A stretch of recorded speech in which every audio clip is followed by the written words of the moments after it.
tous, très heureuse de vous retrouver comme chaque semaine pour un nouveau numéro d'Ailleurs dans le monde.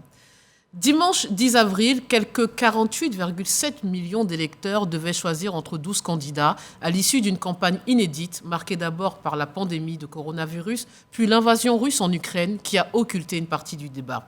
Le président sortant, Emmanuel Macron, est arrivé assez nettement en tête dimanche du premier tour de l'élection présidentielle, devançant de quelques points la dirigeante de l'extrême droite, Marine Le Pen, qui l'affrontera le 24 avril dans un duel qui s'annonce serré. Un second tour marqué aussi par l'absence des partis traditionnels de droite et de gauche qui réalisent leur plus mauvais score historique, sans oublier le taux élevé de l'abstention. Alors, que faut-il retenir du premier tour de la présidentielle française et quels sont les enjeux de cette élection? Pour en parler, je reçois Bangaline Goran, historien de l'Université de Dalois. Bonjour. Bonjour Fatim, bonjour à tous ceux et celles qui nous suivent. Merci d'être présent. Et le docteur William Agbonon, politologue. Bonjour et merci d'être présent. Bonjour Fatim. Alors messieurs, en prélude à nos échanges, je vous propose de rejoindre notre correspondant en France, le journaliste Francis Letellier, qui officie au journal de 20h sur France 3. Bonjour. Pour quelle raison le premier tour de cette élection n'a pas suscité l'intérêt des Français ? Alors dans un premier temps, les instituts de sondage annonçaient une abstention record pour ce premier tour d'élection présidentielle en France. Ça n'a pas été le cas, ça n'est pas le record absolu, mais c'est quand même plus d'abstention qu'il y a 5 ans. Mais on n'est quand même pas au niveau de l'abstention record qui était en 2002 et à l'époque, Jean-Marie Le Pen s'était qualifié pour le second tour contre toute attente. C'était la surprise du second tour. Là, il n'y a pas de surprise puisqu'on aura la même affiche qu'il y a 5 ans, Emmanuel Macron, Marine Le Pen. Et c'est peut-être justement parce que les sondages avaient mis Emmanuel Macron, Marine Le Pen déjà comme qualifiés pour le second tour avant même que les Français aient voté, que ça a peut-être démobilisé aussi les Français qui se sont dit pourquoi aller voter, on sait déjà que ce sera la même affiche. Et puis il y a un autre aspect, c'est que le Covid est passé par là et le Covid a fait, c'est mon point de vue en tout cas, que les gens se sont repliés sur eux-mêmes, ils se sont repliés sur leur quotidien. Et il y a une vie en société qui existe moins. Il y a un bouquin qui a été écrit par exemple qui s'appelle « Le sens de la fête a-t-il disparu ?» Le sens de la fête, le sens aussi de se retrouver ensemble, peut-être que ça a disparu. Or, traditionnellement, une élection présidentielle, c'est une façon aussi pour les Français de faire corps, d'aller voter pour un président. Bon, cependant, il y a quand même 75% des Français qui sont allés voter. Les abstentionnistes, ça représente 12 millions d'électeurs sur 48 700 000 personnes inscrites sur les listes électorales. Quel enseignement peut-on tirer de ce premier tour de l'élection présidentielle française ? Les enseignements qu'on peut tirer de ce premier tour de la présidentielle, c'est que d'abord, c'est la même affiche qu'il y a 5 ans. Macron, Le Pen.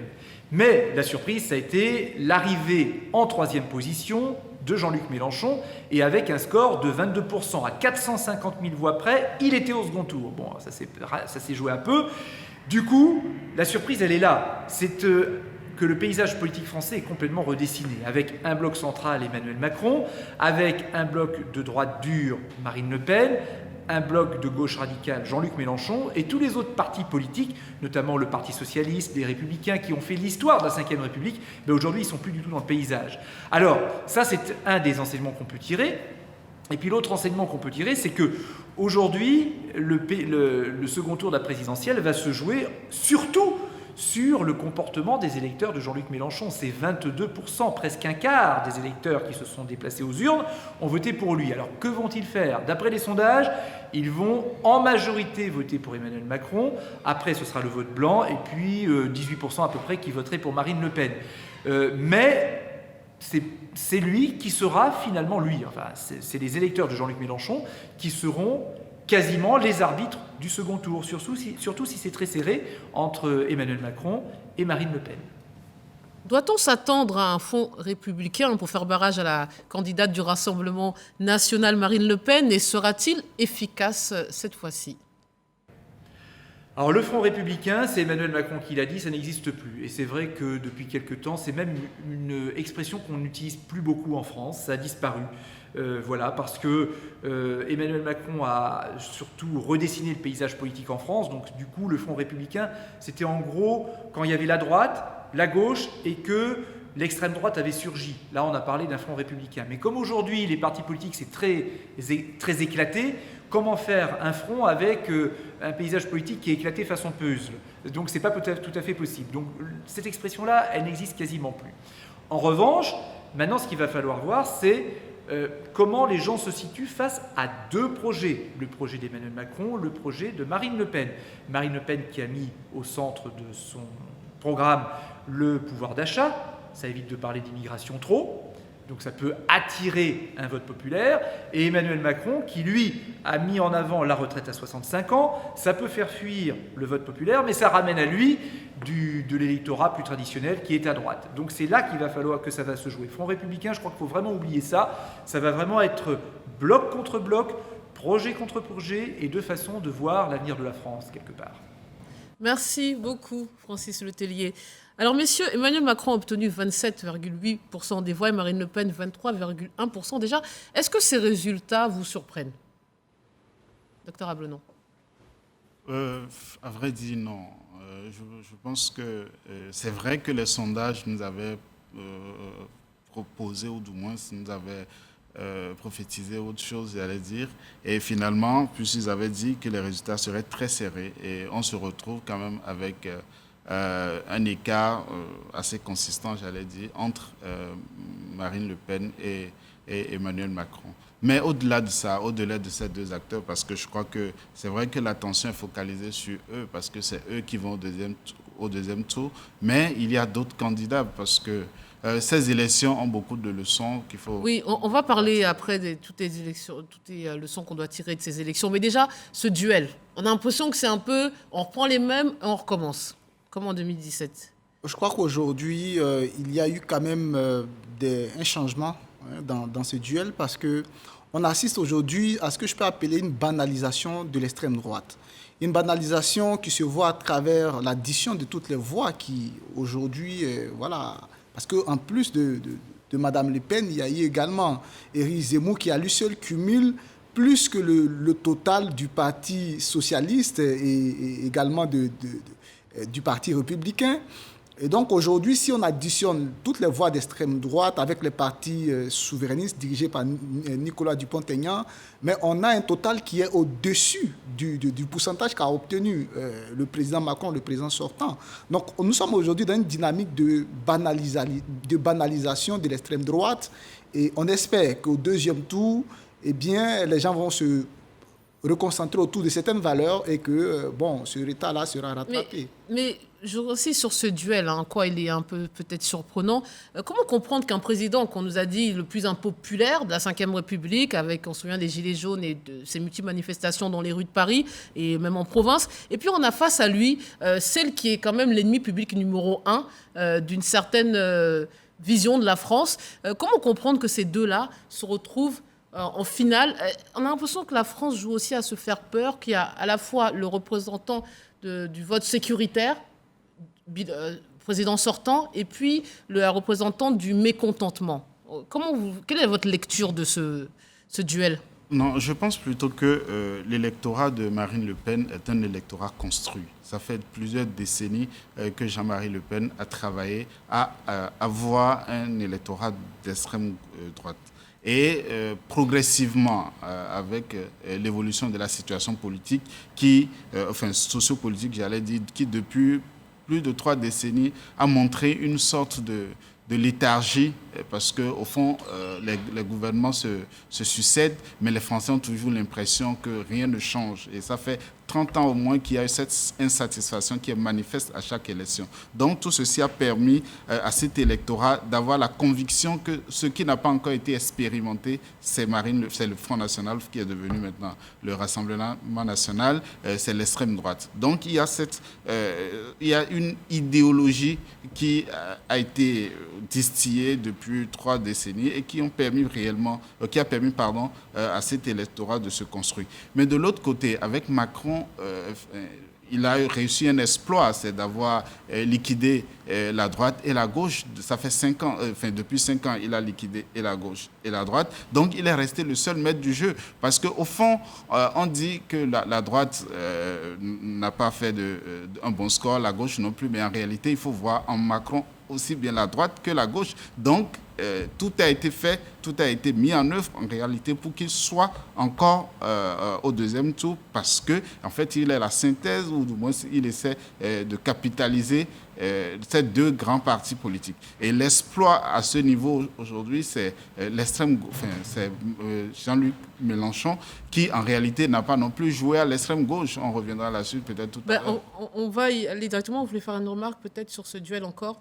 Oui, bon, je pense qu'il a dit l'essentiel, mais ce que je peux peut-être à la limite ajouter, c'est le fait que Marine Le Pen a fait un travail de lifting politique qui aujourd'hui lui a permis de ratisser au-delà de son électorat traditionnel, parce qu'il y a eu, c'est vrai, le changement des dénominations, mais il y a eu une guerre interne contre les extrémistes de l'ancien Front National. Son père lui-même a été exclu du parti, on le rappelle, ainsi que sa première garde, et il y a eu beaucoup de départs, de sorte qu'elle a fait son effort pour rendre son parti moins répulsif sur la question de l'Union européenne, sur d'autres questions annexes. Elle a construit un nouveau discours. Donc, il y a eu du marketing politique aujourd'hui qui s'avère payant. Mais vous dites marketing, pourquoi? Parce que vous pensez que la forme et le fond ne... Oui, parce qu'en fait, elle dit souvent une chose et son contraire à la fois. Donc, ça donne l'impression qu'elle a révisé son discours pour attirer, mais pas parce que cela procède d'une conviction profonde. Par exemple, sur la question de l'Union européenne... Vous pensez qu'elle n'est pas distinguée de son père? Vous pensez que c'est la même chose? C'est bon, si on s'en tient à ses propos, elle se distingue de son père, parce que ses propos sont plus mesurés, et puis elle a démontré qu'elle est capable de se remettre en cause. Sur la question de l'Union européenne, elle avait dit que dès qu'elle serait élue, elle ferait un Frexit, c'est-à-dire la sortie de la France de l'Union européenne. Et puis quand il y a eu la crise du Covid, elle a vu que, disons que l'Europe doit son salut au fait de progresser ensemble. Elle a dit, bon, finalement, je ne vais pas sortir de l'Union européenne, je vais proposer une alliance des nations.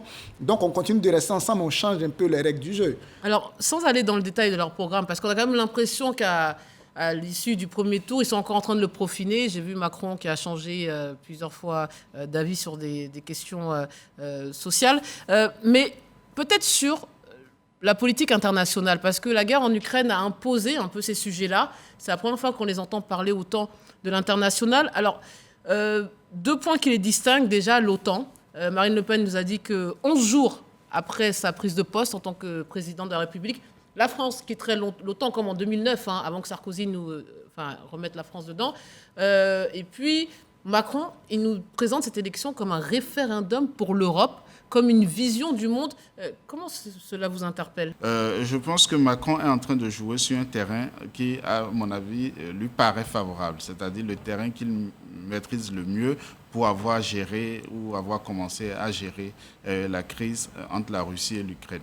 Et de l'autre côté, elle est en train de faire son retard parce qu'il y a 5 ans, on lui avait reproché son manque de connaissance de ces questions internationales. Donc, du coup, Donc, du coup, elle se positionne là-dessus. Mais au fond, quand on l'écoute très bien, et c'est ce que disait tout à l'heure Bangali, c'est que, en réalité, je ne crois pas plus tard qu'hier disait que nous sommes tous Européens.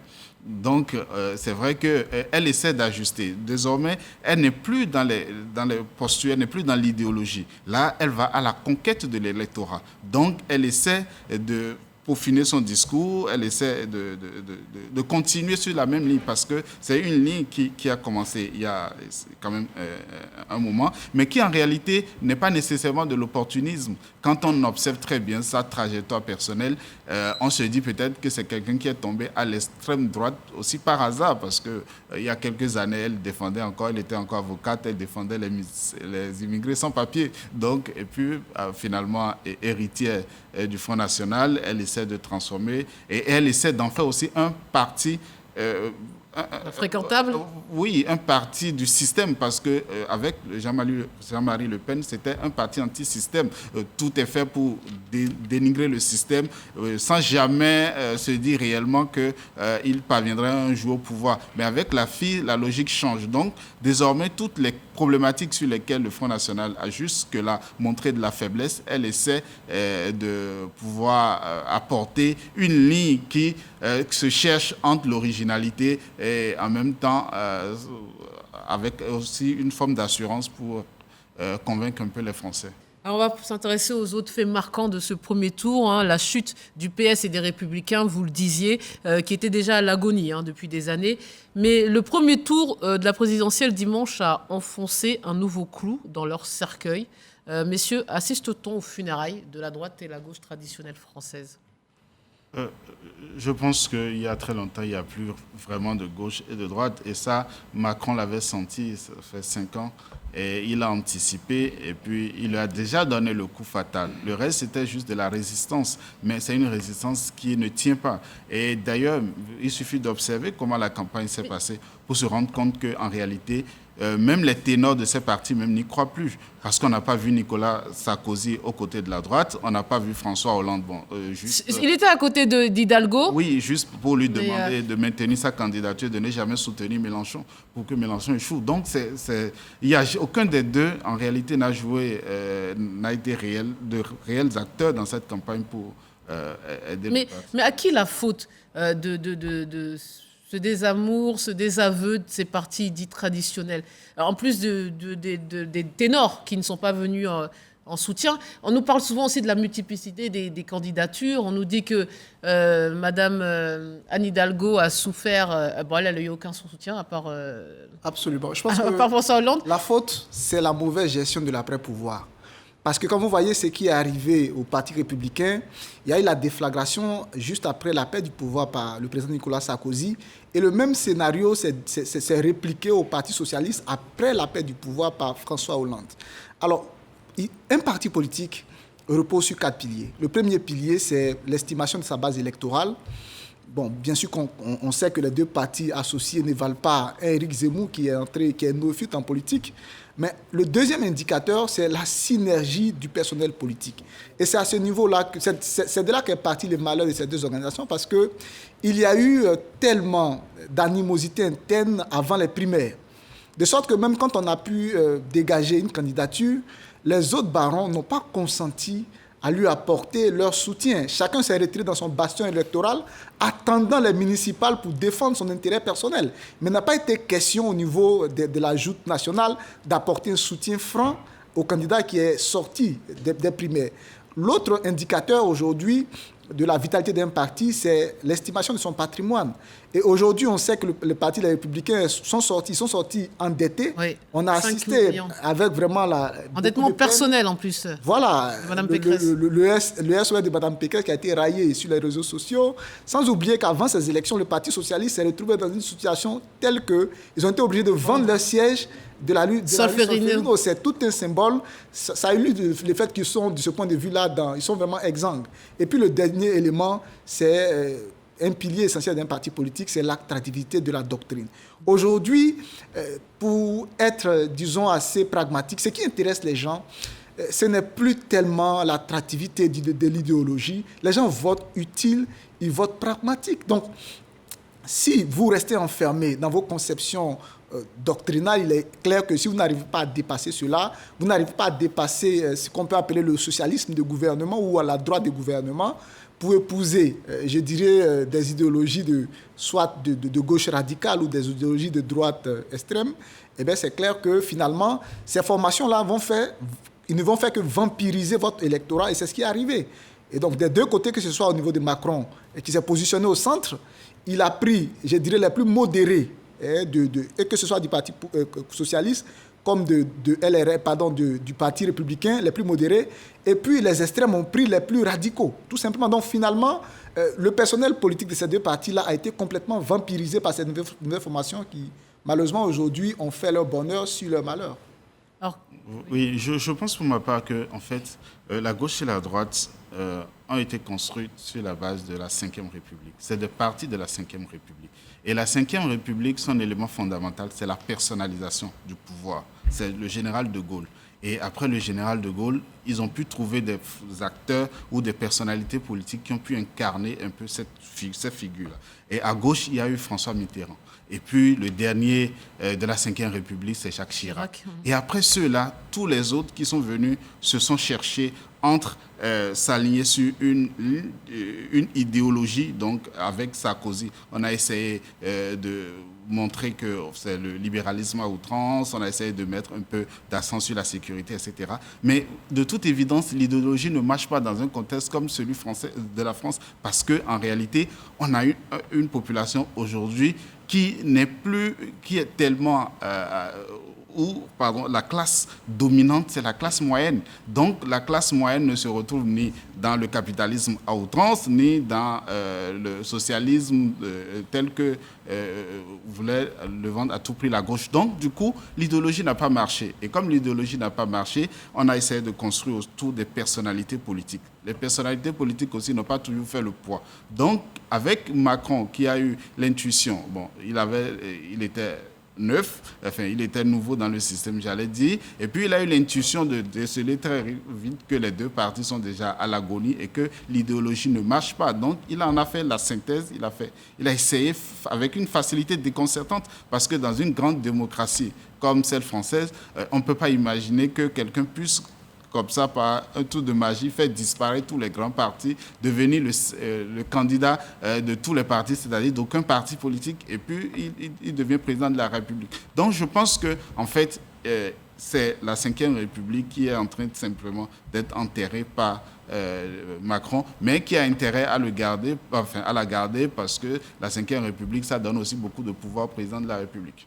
On a aussi l'impression qu'il y a des querelles internes entre différents bords, hein, vous le disiez, les extrêmes et le centre, et que ce n'est pas tranché, et que ça va les poursuivre encore. Et c'est d'autant plus surprenant qu'aux législatives précédentes, ces deux partis, excusez-moi, ont marqué le coup, hein, ils ont réussi à faire des scores plus qu'honorables, donc on se disait, tiens, ils ne sont pas morts finalement, ils sont peut-être à l'agonie, mais ils sont encore présents, et là, patatras, c'est la catastrophe annoncé.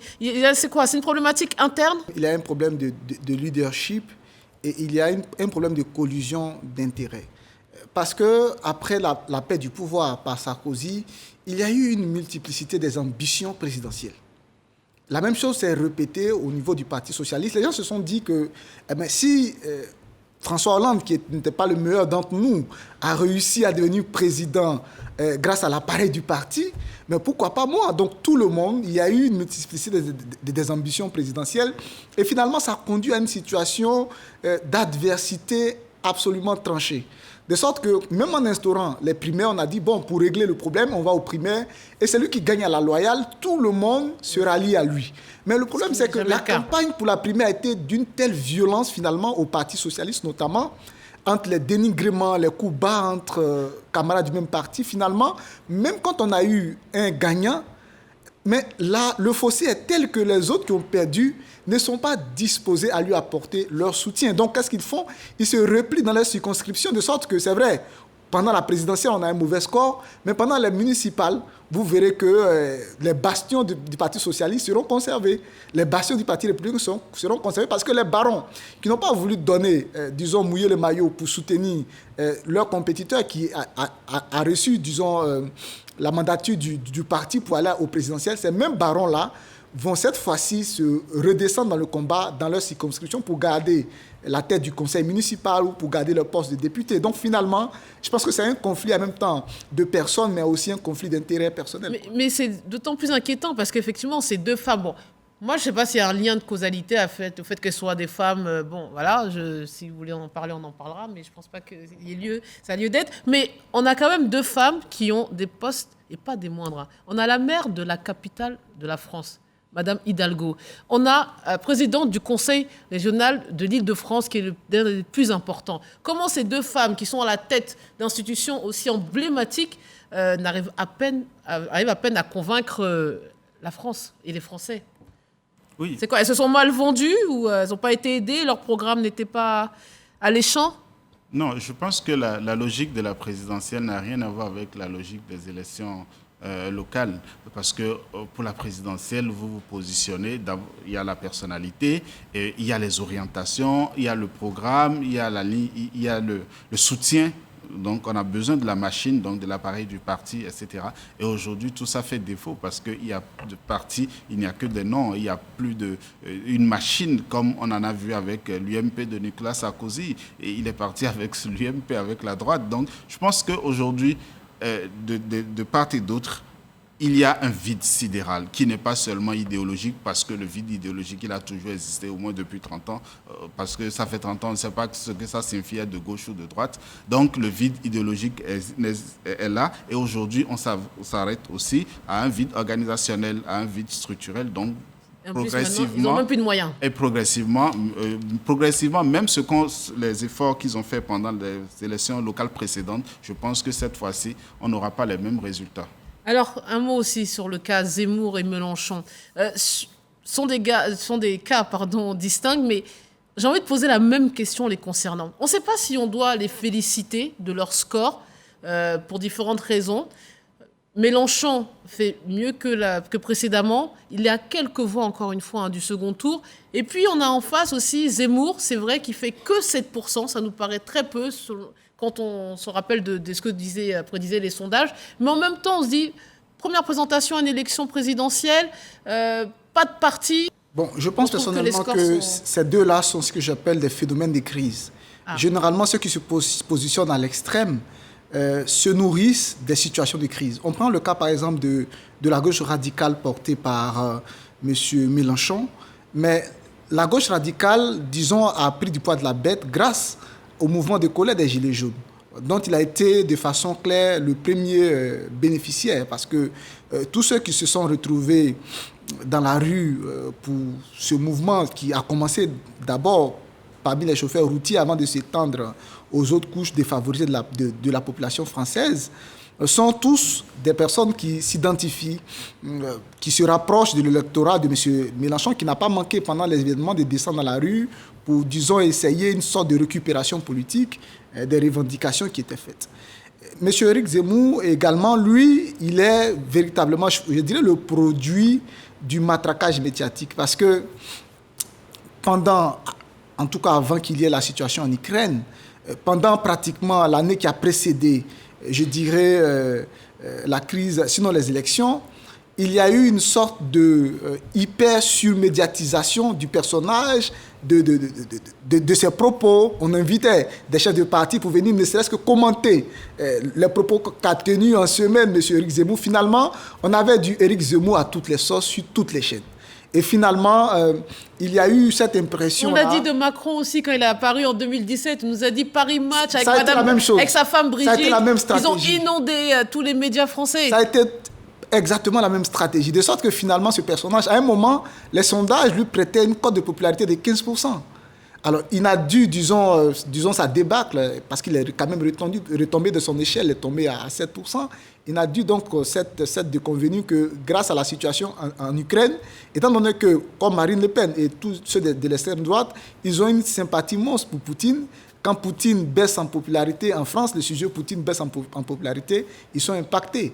Mais je pense que ce sont des phénomènes de crise, que ce soit Éric Zemmour, que ce soit Jean-Louis Mélenchon. Et pas Marine Le Pen également parce que c'est elle qui est la base de l'extrême droite. Donc, ce sont des phénomènes de crise. Partout où il y a eu des crises, l'extrême droite est montée en puissance. On le voit en Angleterre aujourd'hui. On a vu en Espagne, il y a aussi l'extrême gauche. Oui, mais je ne pense pas du tout que Mélenchon soit un phénomène de crise, parce que Mélenchon est sur la scène politique française, ça fait beaucoup d'années. Oui. Et surtout, Mélenchon est l'héritier quand même de la vraie gauche française, qu'on le veuille ou pas, parce qu'il y a très longtemps, on avait dit que les éléphants du Parti socialiste commençaient à s'embourgeoiser, et puis le Parti socialiste est devenu très rapidement le parti des cadres supérieurs ou de la bourgeoisie naissante. Non, je ne pense pas que ce soit là le phénomène. Mais par contre, et je ne pense pas non plus qu'il ait fait une campagne de gauche radicale, parce qu'au fond, on a vu Mélenchon faire une campagne intelligente sur des questions humanistes dans un débat politique qui a été dominé par des questions d'islamisme, voilà, des questions identitaires. Donc, du coup, Éric Zemmour, qui a joué le nègre de service pour tout le monde, a essayé de rendre... Ça va lui faire plaisir, ça. A essayé de rendre Mélenchon acceptable, parce qu'il est devenu l'humaniste, puisque c'est celui qui a affronté Éric Zemmour du début jusqu'à la fin. Et de l'autre côté, il a fait de Marine Le Pen une candidate du centre. Et finalement, on a l'impression que au fond, c'est des acteurs qui ne sont pas si différents les uns des autres. Allez, ça sera le mot de la fin. Vous n'avez pas assez de temps, mais j'en aurais tellement des questions à vous poser, messieurs. Allez, on va se quitter sur cette citation. La majorité a toujours raison, mais la raison a bien rarement la majorité aux élections, de Jean Missler. Merci de nous avoir suivis, messieurs. Merci de votre participation et tous vos éléments de réponse. Merci à vous de votre fidélité. Excellent week-end sur RTI 1.